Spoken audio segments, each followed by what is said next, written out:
The man on the other side of the screen. It was the kind of Friday night that felt like it would never end. April. The middle of what everyone was calling peak lockdown. The streets outside were empty. The gas stations were half-lit ghost towns. The grocery stores had tape on the floors telling you where to stand. Everything, every single ordinary thing, had been stripped away and replaced with silence, distance, and the dull ache of being trapped inside your own walls. There was nothing to do. That sounds like a small thing to say, but you have to understand what it meant back then. There was no going out to dinner, no movies, no spontaneous drives with the windows down and music up too loud. Nothing. Just four walls, a refrigerator you'd opened 15 times that day already, and the creeping feeling that time had somehow stopped moving forward. My name doesn't matter. What matters is that I had four friends, Claire, Morgan, Savannah, and Jess, and the five of us had been completely out of sync with each other for weeks. Every time we tried to make plans, something fell through. Schedules didn't line up. Connections dropped. Life kept getting in the way, even when life wasn't really happening. But that Friday, Claire finally texted the group, "Okay, video call, tonight, 9 p.m., no excuses." She dropped a link into our group chat along with a string of wine glass and confetti emojis. The plan was simple. Everybody grab your drink of choice, hop on the call, and we'd spend the night playing online drinking games until the sun came back up. It was the kind of low-stakes fun that felt almost revolutionary in those early months of isolation. We were all desperate for connection, for normalcy, for the feeling that we were still young and alive and part of something together. I joined from my phone at first, then switched to my laptop when I saw everyone else was on a bigger screen. Claire was already there, lighting perfectly adjusted, camera pointed just right. You could tell she'd been looking forward to this. Morgan and Savannah joined at almost the same moment, laughing about something before the call had even fully loaded. The four of us sat there chatting, warming up, getting comfortable. But Jess wasn't there yet. We kept glancing at the participant list. 4 names, just 4. Jess's slot was empty. 10 minutes passed.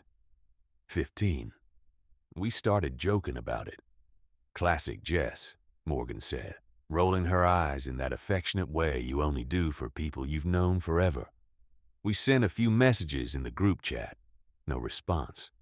20 minutes after the call was supposed to start, a new tile appeared on the screen. Jess had joined, but her screen was completely black. No image, no face, just a dark square where she was supposed to be. We laughed at first because that's what you do. We started calling her name in exaggerated, dramatic voices. Jessica, your presence is required." Someone typed her name in all caps in the chat box. Morgan made up a little chant. We were having fun with it, the way you can only laugh at something when you're not scared yet. Then Jess typed in the text chat, "I don't know what's wrong. It says both my camera and my mic are offline. I'm trying to figure it out." We all started offering advice, typing suggestions. Check your settings, restart the app, try unplugging and replugging your headphones. None of us really knew what we were talking about, but we tried. A few minutes later, she typed again, "BRB gonna figure this out." And we let her go. The 4 of us kept the call going, drinking, laughing, playing a trivia game Morgan had found online. We figured Jess was somewhere in her apartment fiddling with her laptop settings, and she'd pop back on eventually with some sheepish story about clicking the wrong button. We were 40 minutes into the call when it happened. We were mid-laugh about something Claire had said when Jess's black tile suddenly changed. The screen turned on. The camera connected, and none of us were prepared for what we saw. An older man, easily in his 60s, maybe older, was hunched forward in front of the camera. His back was to the screen. He didn't seem to know the camera had turned on. He was doing something. Something I'm not going to describe in detail. Something deeply wrong and inappropriate and disturbing. And for a few seconds, none of us could even process what we were looking at. Then he glanced to the side and realized the camera had activated. He moved fast, slammed the laptop shut. The screen went black again. The four of us screamed, not the playful kind of scream you let out during a scary movie, the kind that comes out of your throat before your brain has even caught up with what your eyes just saw. Claire knocked something off her desk. Morgan had her hands over her mouth. Savannah was already saying, call her right now. We all tried. Jess's phone rang and rang with no answer. We tried again. Voicemail. We texted in the group chat. Rapid-fire messages, every one of us typing at the same time. Jess, where are you? Pick up, please. Jess. Nothing. The call sat there, still open. Jess's tile still a solid black square. No movement. No response. The air on the call had gone completely still. We looked at each other through our cameras. 4 faces gone pale. 4 people who had started the night expecting drinking games and were now staring down something we didn't have a name for. Morgan said it first. We need to go over there. Nobody argued. We ended the call and drove to Jess's apartment. It was nearly midnight. The drive felt longer than it should have. Nobody was talking much. Every red light felt like it lasted forever. Her mother answered the door in a bathrobe, half asleep, her eyes going wide when she saw 4 of us standing on the porch at that hour. Before we could get the words out, she told us, Jess got home about an hour ago. She's been upstairs. She called up the stairs. No answer. She called again, louder. Still nothing. She said Jess's door had been locked when she'd walked past it 30 minutes earlier. She'd assumed her daughter was just unwinding after a long day. Nothing seemed wrong. We explained what we'd seen on the video call, and the look that crossed her mother's face was something I will never forget. It wasn't confusion. It was the recognition of something terrible. She ran upstairs. We followed. She pounded on the door. Jess, open the door right now. Her voice had gone high and tight, the voice of a mother who already knows something is wrong and is praying she's incorrect. No answer. Claire called the police. Officer Daniels arrived within 6 minutes, which felt like 6 years. We told him everything we'd seen on the call. He called for backup immediately, and then he went upstairs, knocked firmly on the door, announced himself. Silence. He kicked the door in. The room was empty. Jess's phone was on the bed. Her laptop was beside it, closed. The window on the far wall was open, not just cracked, but fully raised, the kind of opening a person could crawl through.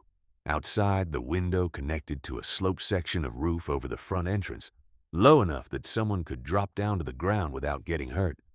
We stood there for a moment that felt suspended in time. Jess was gone. Whoever had been on her camera was gone. And somewhere between those 2 facts was a story we didn't yet understand. The police found her 20 minutes later. She was in the basement, wedged into the far corner of the room behind an old storage shelf, wrapped in a blanket that she'd pulled over herself completely. She was shaking so badly she could barely speak. When the officers coaxed her out, she kept looking toward the staircase like she expected someone to come down it. When she could finally talk, she told us what had happened. She had come home to an empty apartment. Her mother was out running errands. She'd been in the kitchen getting ready for our call when she saw him. An older man she had never seen before, standing in her living room like he belonged there, completely calm, looking at the framed pictures on the wall. and there was something in his jacket pocket, the handle of something long and dark, that told her everything she needed to know. She didn't scream. She didn't run for the front door. She did the only thing her survival instinct told her to do. She moved silently, quickly, toward the basement stairs. She pulled the blanket over herself in the dark and didn't move. She couldn't hear anything from down there. She didn't know if her mother had come home.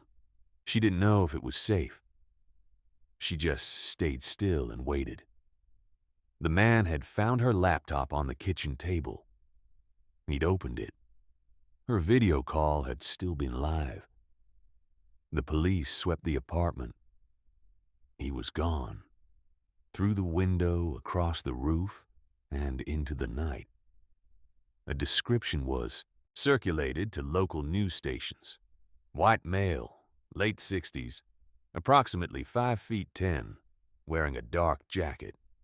Neighbors were alerted. Tips came in. I don't know if they ever found him. What I do know is this.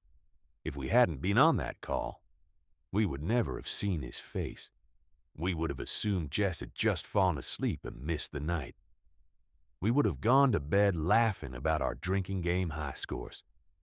And whatever that man had planned, with his locked door and his open window and his jacket pocket, would have played out completely differently. That video call didn't just connect 5 friends on a boring Friday night. It saved Jess's life. The name that nobody could have known. Let me tell you about the night I learned that some questions are better left unanswered.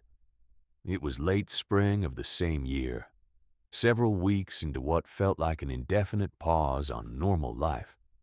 My college friends and I had been scattered to the wind, back to our hometowns, back to our childhood bedrooms, back to a version of life that felt like it belonged to a different era. Nobody was going back to campus anytime soon. Group chats had gone quiet. Birthdays had been missed. The little rituals that hold friend groups together had quietly collapsed. So my roommate Marcus and I decided to do something about it. We called it a reunion. Not a small one, a real one. We posted about it on our social media pages, sent messages to our extended college network, and told everyone to spread the word. Any alumni from our school, any mutual connection, anyone who wanted to show up and reconnect. Come on in. The more the better.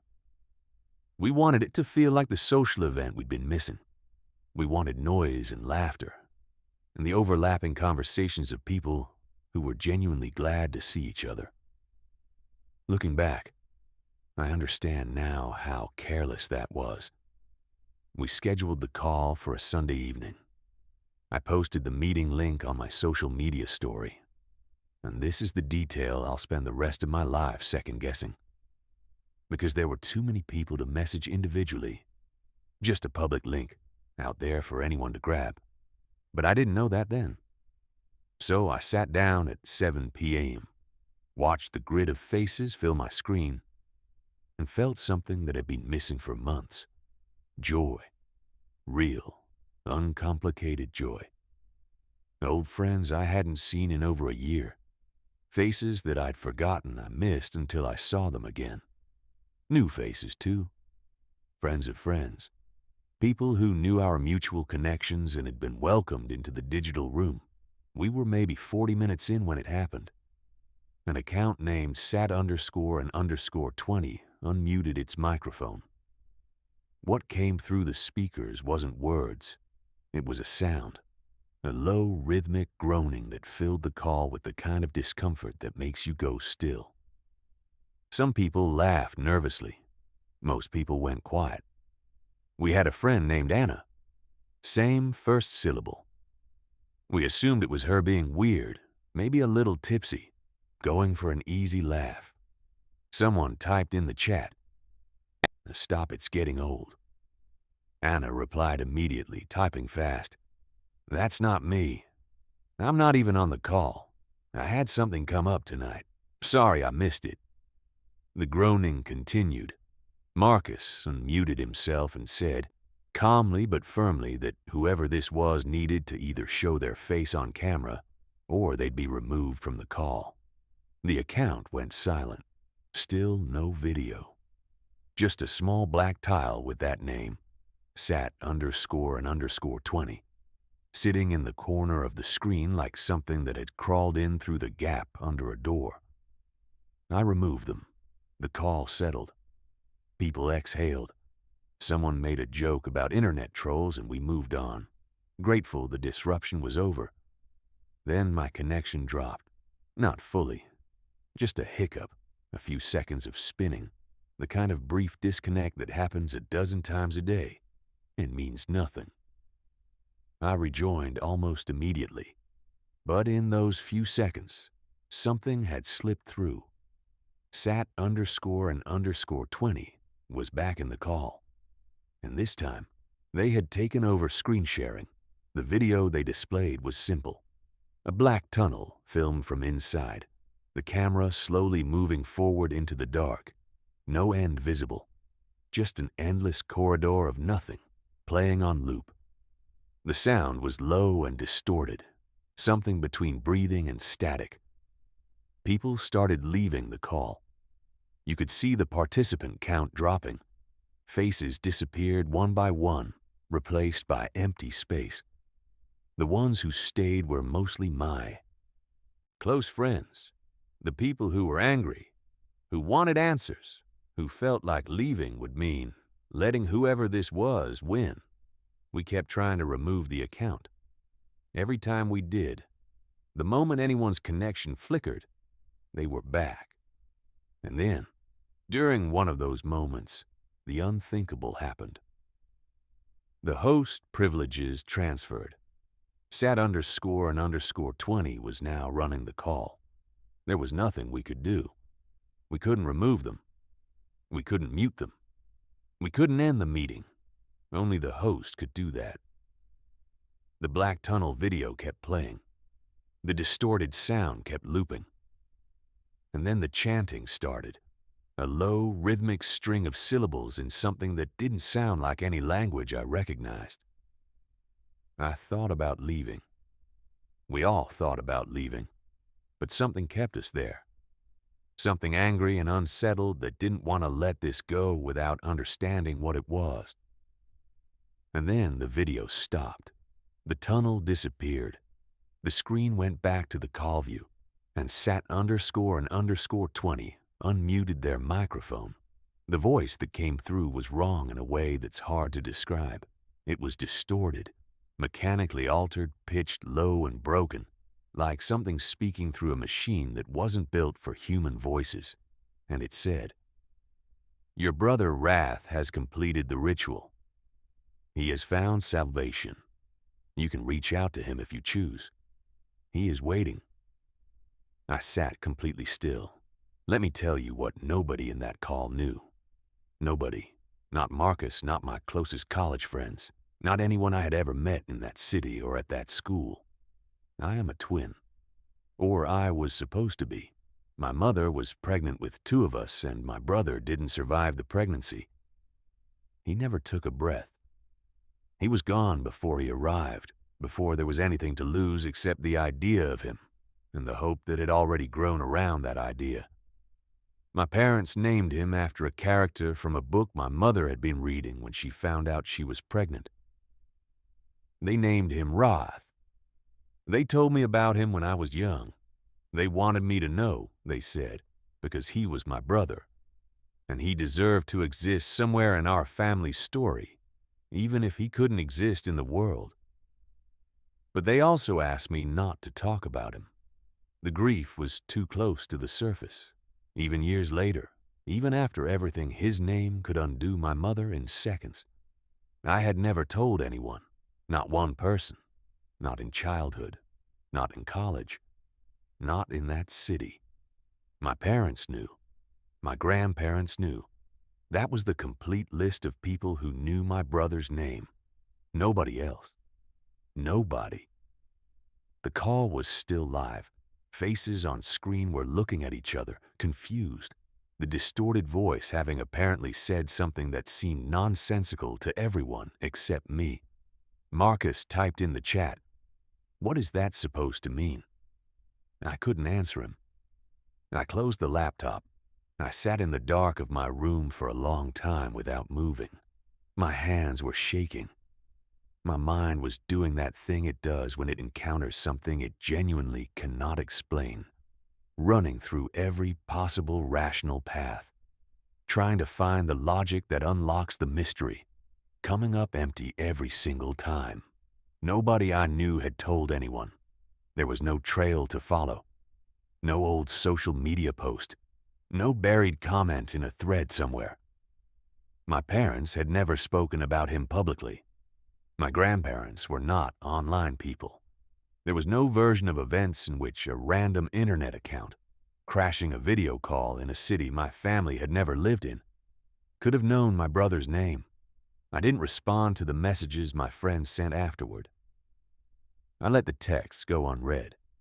Eventually, I left that group chat entirely. I don't have an explanation. I'm not going to pretend I do. What I have is the memory of that voice through my laptop speakers, saying a name that should have been impossible to say. Your brother Wrath has completed the ritual. Some nights, I still hear it. The eyes under the bed.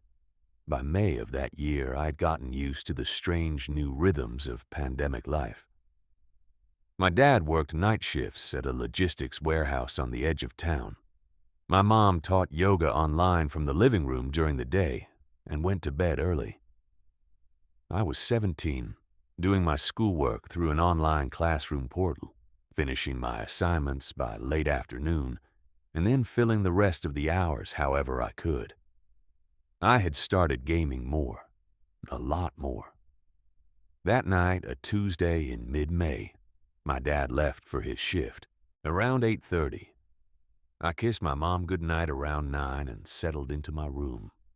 Lights off, TV on, controller in hand.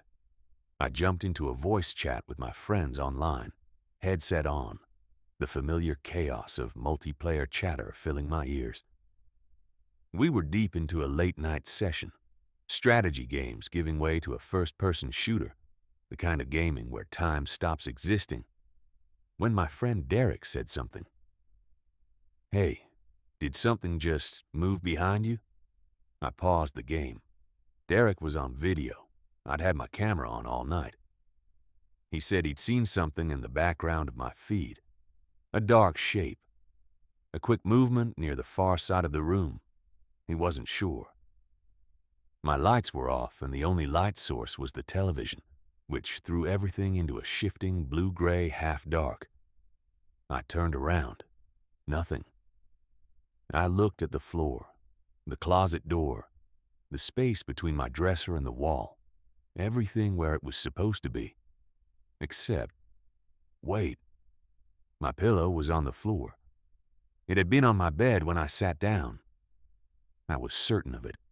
I walked over, picked it up, set it back against the headboard, told myself it had fallen somehow. I went back to gaming. 11 minutes later, I remember because Derek mentioned the timestamp when we talked about it afterward. He stopped mid-sentence. "I'm serious this time. Something moved. Towards your bed." I turned around again. And this time, I saw it. My pillow. On the floor. In the exact same spot. Now, I know how this sounds. I know a pillow falling off a bed twice sounds like nothing. But you have to understand, I had placed it deliberately the second time. I had put it in the center of the headboard, between my other pillows wedged in. There was no way it had moved on its own. No breeze, no shift, no tremor that could have done that. I went cold. I bent down slowly to pick up the pillow. Derek screamed. Not a yelp, not a gasp. A full scream, the kind that hits you in the chest. I dropped the pillow and spun toward my laptop, asking him what happened, what was wrong, what did he see? And he said, "Look under the bed." I didn't move for a moment. I was standing between the bed and the wall. and the television behind me was casting just enough light that the space beneath the bed frame was visible. I turned my head slowly and looked. Two eyes looked back at me. Not a reflection, not a trick of the light. Two eyes, pale and wide and catching the glow of the television screen, watching me from the dark space beneath my mattress, looking directly at me, not blinking. The moment they realized I had seen them, everything happened at once. Something erupted from beneath the bed with a sound like a chair scraping across concrete. A hand grabbed at my arm. Survival instinct fired through my body before my brain had caught up, and I swung my arm backward, hard, without aiming, and my elbow connected with something solid.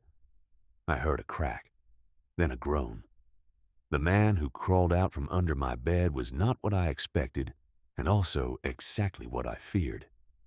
He was tall, easily 6'3", and impossibly thin, like someone who'd been living on almost nothing for a very long time. His hair was long and matted, hanging in dark ropes across his face. He had a patchy beard, unkempt and ragged. His clothes were dirty. His eyes, now that I could see them in the television light, were bloodshot. The whites almost entirely red. He had fallen onto the side of my bed, one hand pressed to his face.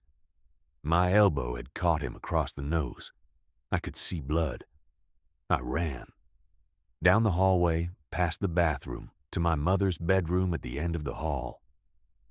I threw myself inside and locked the door behind me, my hands shaking so badly I could barely turn the lock. My mother sat up in bed, groggy and disoriented, asking me what was wrong, what had happened. Why was I in her room in the middle of the night? Call the police. Right now. There's a man in the house.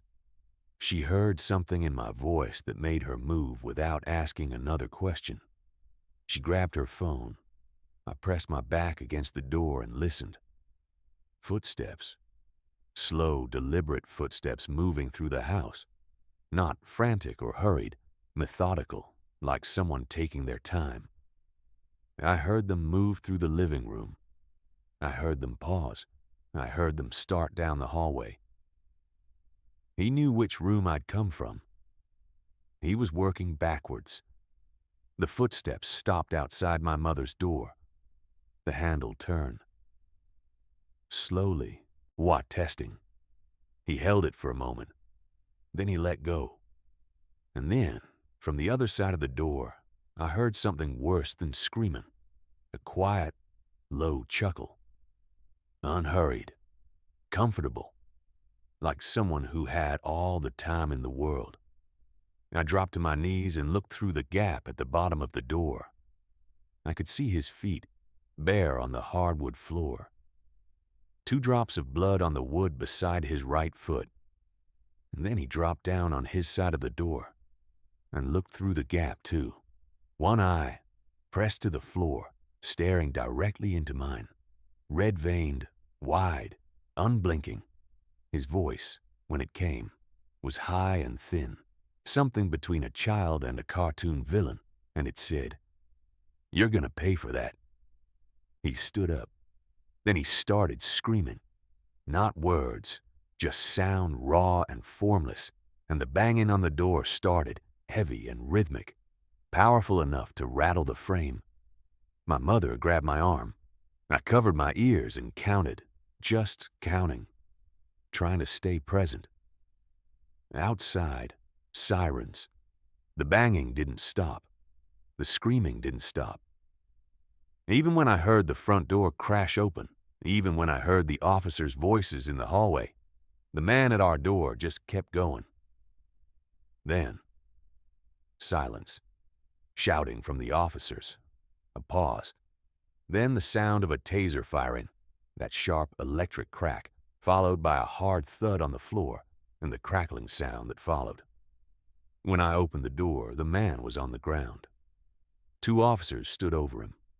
A third came to our room and asked us to stay put while they cleared the house. What they found in my dad's home office, the window that had been quietly, carefully pried open, A point of entry clean enough that nobody would have noticed from outside. What they found under my bed: a small axe and a cordless drill. What they found later after days of investigation, when the man still could not or would not give a coherent account of himself, when no identification could be found in any database, when he was ultimately transferred to a psychiatric facility on the other side of the state, his home, because he had one, of sorts. The police searched the stretch of wooded land that ran along the eastern border of our neighborhood. On the third day, they found a clearing. In the clearing, a structure, rough timber and scavenged material, barely weatherproofed, with a tarp for a roof and a wooden crate for a table. Inside, weapons, several of them, bags of food in various states of decay, and 2 photographs. The first was a photograph of me, taken through my bedroom window at night. I was asleep. The camera had been pressed against the glass from outside. The second was a photograph of me eating dinner in the kitchen, taken from outside the back window. Both photographs had been taken in the weeks before that night. He had been watching for a long time before he came inside. We moved within the month. I don't know what happened to him after the facility. I've tried not to think about it too much, because thinking about it too much leads me back to those photographs. To the image of someone standing outside in the dark, watching through glass, deciding. What I know is this: Derek saw the movement first, on a video call in low light, with all the noise and distraction of a multiplayer game surrounding him. He saw it before I did. He said something. If he hadn't, if he'd glanced away, if he'd assumed it was nothing, if he'd stayed quiet, the call would have gone on. I would have kept gaming. The man under my bed would have waited until I was alone and the house was quiet. I don't let myself think about what comes after that.